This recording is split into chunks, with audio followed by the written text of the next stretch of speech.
বাংলাদেশ শুধু একটি কারণে দুবাই, কাতার, সিঙ্গাপুর, মালয়েশিয়ার মতো হতে পারে নাই অর্থনৈতিক দিক দিয়ে।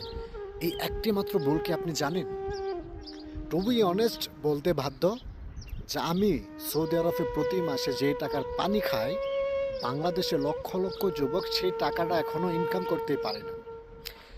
আমি সৌদি আরবের সর্বনিম্ন ১০০ রিয়ালের পানি খাই প্রতি মাসে, উপরে ১৫, ১০, ১৫, ২০ রিয়ালের।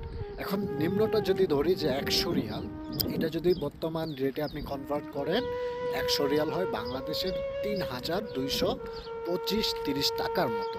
এখন আপনি ভাবেন তো, যে এই টাকা কি ইনকাম করে বাংলাদেশে অনেক যুবকরা করতে পারে না।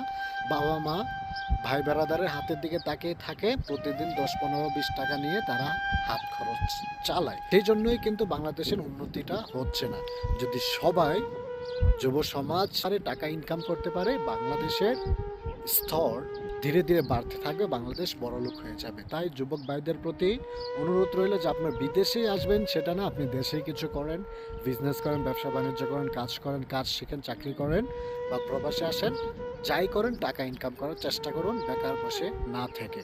বেকার বসে থাকলে আপনিও গরিব হবেন, দেশেরও উন্নতি হবে না। আর আপনি যদি কাজ করেন, আপনারও উন্নতি হবে, বড়লোক হবেন, দেশের উন্নতি হবে।